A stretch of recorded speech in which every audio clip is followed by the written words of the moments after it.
വളരെ പ്രധാനപ്പെട്ട വാർത്തയിലേക്ക് തുടക്കം തന്നെ കടക്കുന്നു. ചാലക്കുടി പോട്ട ഫെഡറൽ ബാങ്ക് കൊള്ളക്കേസിൽ പ്രതി പിടിയിൽ. ചാലക്കുടി സ്വദേശി റിജോ ആന്റണിയാണ് പിടിയിലായത്. പ്രതിയിൽ നിന്ന് 10 ലക്ഷം രൂപ അന്വേഷണ സംഘം കണ്ടെടുത്തു. കടബാധ്യത തീർക്കുന്നതിന് വേണ്ടിയാണ് കവർച്ച നടത്തിയതെന്ന് റിജോ മൊഴി നൽകി. ഡാനി ഇപ്പോൾ നൽകും ഏറ്റവും പ്രധാനപ്പെട്ട വിശദാംശങ്ങൾ. ഡാനി, 3 ദിവസമായി പോലീസ് വല വിരിച്ചിരിക്കുകയായിരുന്നു ഈ പ്രതിക്കായി. പക്ഷേ ഇപ്പോഴിതാ പ്രതിയെ വീട്ടിൽ നിന്ന് തന്നെ പിടിച്ചു എന്നുള്ള സുപ്രധാനമായ വിവരമാണ് വരുന്നത്. എങ്ങനെയാണ് പോലീസ് പ്രതിയിലേക്ക് എത്തിയത്? വിശദാംശങ്ങൾ എന്തൊക്കെയാണ്? ഭവ്യ, ഒരു 36 മണിക്കൂറിനകം അതിൽ ഒരു വലിയ നിരീക്ഷണങ്ങളും എല്ലാത്തിനും ശേഷമാണ് ഇപ്പോൾ പ്രതിയിലേക്ക് എത്തിയിരിക്കുന്നത്. പ്രതി ഇപ്പോൾ റിജോ ആന്റണിയെ ചോദ്യം ചെയ്യുകയാണ്. പോലീസ് ആശാരിപ്പാറ സ്വദേശി റിജോ ആന്റണിയാണ് പ്രതിയെന്ന് പോലീസിന് വിവരം കിട്ടിയിരുന്നു. ഇക്കാര്യത്തിൽ പോലീസ് കഴിഞ്ഞ 2 ദിവസങ്ങളിലായുള്ള ഒരു പുറമേക്ക് മറ്റു വിവരങ്ങൾ ഒന്നും തന്നെ നൽകിയില്ല എങ്കിൽ കൂടിയും ഇദ്ദേഹത്തിലേക്ക് അയാളിലേക്ക് എത്തിച്ചേരാൻ പോലീസിന് കഴിഞ്ഞിരുന്നു എന്നതാണ് ഇപ്പോൾ ലഭ്യമാവുന്ന സൂചനകൾ. ആദ്യഘട്ടത്തിൽ ഇയാള് പോലീസിനെ ഒന്ന് വട്ടം കറക്കിയെങ്കിലും പക്ഷെ പോലീസിന് ഒരു സൂചനകളിലേക്ക് ഇയാളിലേക്ക് എത്തുന്നു. അത് ചില ഡിജിറ്റൽ തെളിവുകളുടെ കൂടി അടിസ്ഥാനത്തിലാണ് ഇയാളിലേക്ക് എത്തിയത്. എന്തായാലും ഇപ്പോൾ പ്രതിയെ വീട്ടിൽ തന്നെ ആശാരിപ്പാറയിലുള്ള വീട്ടിൽ തന്നെ പ്രതിയെ ചോദ്യം ചെയ്യുകയാണ്. ഇതിൽ ഇയാൾ പോലീസിനോട് സമ്മതിച്ചിരിക്കുന്നത് തന്റെ കടം വീട്ടാൻ വേണ്ടിയാണ് ഈ തുക ഈ ബാങ്ക് കൊള്ളയടിച്ചതെന്നാണ് പറഞ്ഞിരിക്കുന്നത്. നിലവിൽ 10 ലക്ഷം രൂപ ഇയാളുടെ വീട്ടിൽ നിന്ന് കണ്ടെടുത്തതായി പറയുന്നു. 5 ലക്ഷം രൂപ ചെലവഴിച്ചിട്ടുണ്ട്. ഇപ്പോൾ കണ്ടെടുത്ത നോട്ട് കെട്ടുകൾ അത് ബാങ്കിൽ നിന്നുള്ള അതേ ബണ്ടിലുകൾ തന്നെയാണെന്ന് പോലീസ് സ്ഥിരീകരിക്കുകയും ചെയ്തിട്ടുണ്ട്. കഴിഞ്ഞ ഏതാനും മണിക്കൂറുകളായി ഇയാൾ പോലീസിന്റെ നിരീക്ഷണത്തിൽ തന്നെയായിരുന്നു. കഴിഞ്ഞ ദിവസങ്ങളിൽ പേരാമ്പ്ര ഭാഗത്ത് ഉൾപ്പെടെയുള്ള ഇടങ്ങളിൽ പോലീസ് സൂക്ഷ്മമായ നിരീക്ഷണങ്ങളടക്കം നടത്തിയിരുന്നു. അതോടൊപ്പം തന്നെ ഇയാളിലേക്ക് ചില സൂചനകൾ വഴി ഇയാളിലേക്ക് എത്തിയിരുന്നു. ഇയാളുടെ മൊബൈൽ ഇതിന്റെ വിശദാംശങ്ങൾ, ടവറിന്റെ വിശദാംശങ്ങൾ അടക്കം കഴിഞ്ഞ ദിവസങ്ങളിൽ പോലീസ് സൂക്ഷ്മമായി നിരീക്ഷിക്കുകയും ചെയ്തതിന്റെ ഒരു അടിസ്ഥാനത്തിലാണ് ഇന്ന് പോലീസ് വീട്ടിലേക്ക് ചെല്ലുകയും ഇന്ന് ഇയാളെ കസ്റ്റഡിയിലെടുക്കുകയും ചെയ്തത്. ഇപ്പോൾ ഇയാളെ ചോദ്യം ചെയ്യലുകൾ നടന്നു വരികയാണ്. ഏതായാലും പ്രതി മലയാളി തന്നെയാണ് എന്നൊരു സൂചനകൾ തുടക്കം മുതൽ തന്നെ പോലീസിനുണ്ടായിരുന്നു.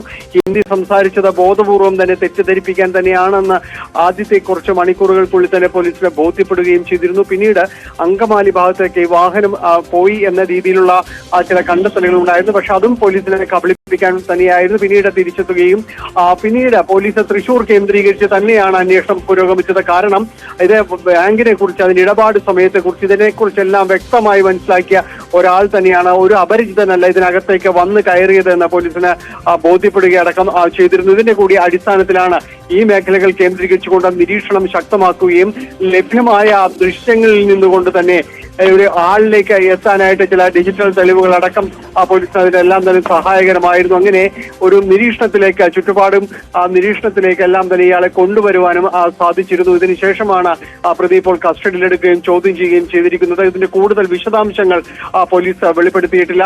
ഇയാൾക്ക് കടബാധ്യതയുണ്ടായിരുന്നു, അത് വീട്ടുന്നതിന് വേണ്ടിയാണ് ഈ കൃത്യം ചെയ്തത് എന്നാണ് പറയുന്നത്. എന്തായാലും ഇങ്ങനെയൊരു കാര്യത്തിലേക്ക് ഇയാൾക്ക് ആരെങ്കിലും സഹായം ഉണ്ടായിരുന്നു എന്നതടക്കമുള്ള കാര്യങ്ങൾ പോലീസ് ഈ ഘട്ടത്തിൽ വെളിപ്പെടുത്തുന്നില്ല. ഏതായാലും അതിൽ അന്വേഷണം തുടരുകയാണ്. മണിക്കൂറുകൾ, ദിവസങ്ങൾ പോലീസിനെ വട്ടം കറക്കിയ ഒരു പ്രതിയെയാണ് ഇപ്പോൾ പോലീസ് പിടികൂടിയിരിക്കുന്നത്, അറസ്റ്റിലേക്ക് എത്തിയിരിക്കുന്നത്.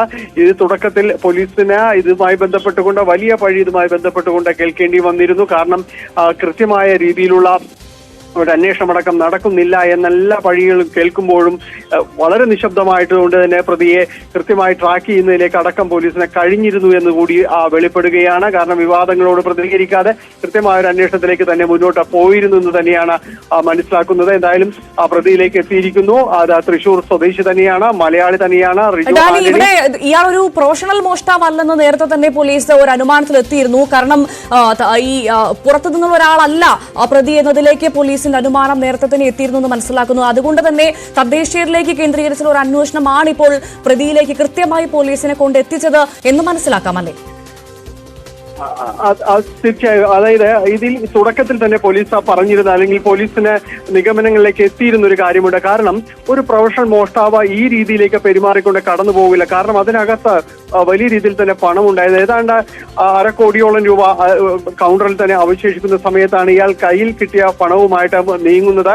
ഒപ്പം തന്നെയും അയാൾ ഒരു ആയുധവുമായി അതിനകത്തേക്ക് എത്തുന്നു എന്ന് പറയുമ്പോൾ പോലീസ് തന്നെ പറയുന്നു അതൊരു കറിക്കത്തിയാണ്, അടുക്കളയിൽ ഉപയോഗിക്കുന്ന രീതിയിലുള്ള ഒരു കറിക്കത്തിയുമായിട്ട് അവിടേക്ക് എത്തുന്ന ഒരു ബാങ്ക് മോഷണമാണ് ഈ രീതിയിൽ തന്നെ നടന്നിരിക്കുന്നത്. അതുകൊണ്ട് തന്നെ ഒരു പ്രൊഫഷണൽ ടച്ചോ അല്ലെങ്കിൽ ആ രീതിയിലുള്ള കാര്യങ്ങളോ ഒന്നും തന്നെ ഉണ്ടായിരുന്നില്ല.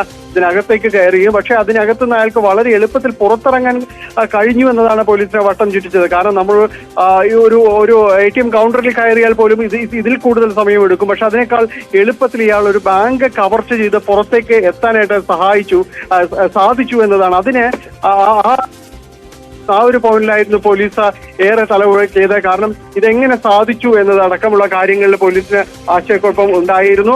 ഇതിനകത്ത് ആരെങ്കിലും സഹായിച്ചിട്ടുണ്ടോ ആ ഒരു സംശയം പോലീസിന് ഇപ്പോഴും തന്നെയുണ്ട്, നിലനിൽക്കുന്നുണ്ട്. കാരണം ഇയാളെ ചോദ്യം ചെയ്യേണ്ടതുണ്ട് വ്യക്തമായ രീതിയിൽ തന്നെ. കാരണം ഈ ഒരു കാര്യം കാരണം 36 മണിക്കൂർ ഇപ്പോൾ ഈ മോഷണത്തിന് സഹായിച്ചതിനപ്പുറത്തേക്ക് 36 മണിക്കൂർ ഇയാൾ ആ നാട്ടിൽ തന്നെ ഉണ്ടായിരുന്നു. അല്ലെങ്കിൽ ഇപ്പോൾ അദ്ദേഹത്തെ ആ പ്രതിയെ പിടിച്ചത് പ്രതിയുടെ വീട്ടിൽ നിന്ന് തന്നെയാണ് എന്ന് പറയുമ്പോൾ ഇയാളെ ആര് സഹായിച്ചു, ഈ 36 മണിക്കൂർ ഇയാൾ എന്ത് ചെയ്യുകയായിരുന്നു എന്നുള്ള ചോദ്യങ്ങളൊക്കെ നിലനിൽക്കുന്നു. അപ്പോൾ അതിലേക്കും പോലീസ് മറ്റാരെങ്കിലും ഇതിൽ പങ്കുണ്ടോ എന്ന കാര്യത്തിലും അന്വേഷണം പോലീസിന്റെ ഭാഗത്ത് നടക്കുന്നുണ്ടായിരിക്കുമെന്ന് കരുതാമല്ലേ?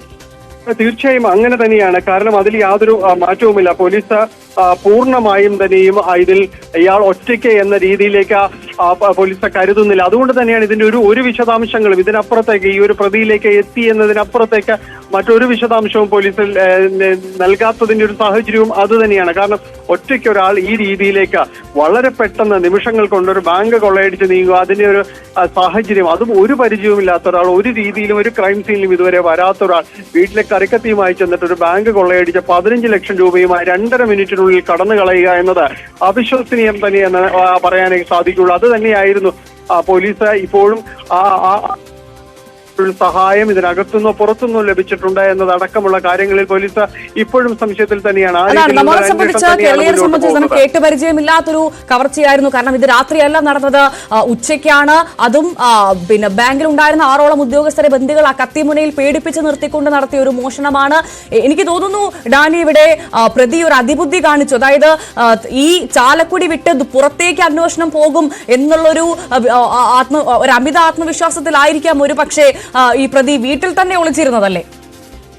ഭവ്യ, ഏതാണ്ട് അതൊരു സാധ്യതയുള്ള ഒരു കാര്യം തന്നെയാണ്. കാരണം ഒരു ആത്മവിശ്വാസം അതിന്റെ ഒരു കൂടുതൽ തന്നെ ആയിരിക്കും. കാരണം ഇതെല്ലാം തന്നെ ഇത്രയും പെട്ടെന്ന് നടത്തി, അതോടൊപ്പം തന്നെ അതിൽ പോലീസ് കൂടി അതിൽ ആ ഒരു അതിബുദ്ധിക്ക് പോലീസ് കൂടി ഒരു ബാരിക്കേഡ് വെച്ചു എന്നത് തന്നെയാണ്. കാരണം ഈ രീതിയിൽ തന്നെ 2 ദിവസങ്ങളിലായിട്ട് പോലീസിന് മറ്റു വിവരങ്ങളിലെ അന്വേഷണം പുറത്തേക്ക് എന്ന രീതിയിൽ തന്നെയായിരുന്നു പോലീസിന്റെ ഭാഗത്തുനിന്ന് മാധ്യമങ്ങളിലേക്ക് കിട്ടിയിരുന്ന ഒരു വിവരങ്ങളും ജില്ലയ്ക്ക് പുറത്തേക്ക് കടന്നു എന്ന രീതിയിൽ തന്നെയായിരുന്നു. എറണാകുളത്തേക്ക് വന്നു, എറണാകുളത്ത് നിന്ന് പുറത്തു പോകാൻ സാധ്യതയുണ്ട്. ഒരുപക്ഷെ അത്തരം ഒരു വാർത്ത പോലും ഏത് രീതിയിലാണ് അവർ ഉപയോഗപ്പെടുത്തിയെന്ന് കൂടി നമ്മൾ മനസ്സിലാക്കേണ്ടതുണ്ട്. കാരണം ഇയാൾക്ക് ഇതിനകത്ത് തന്നെയുണ്ട്, തൃശ്ശൂരിനകത്ത് തന്നെ ആ സമയം പോലീസ് അരിച്ചു പെറുക്കുകയായിരുന്നു എന്ന് തന്നെയാണ് നമുക്ക് മനസ്സിലാക്കേണ്ടത്.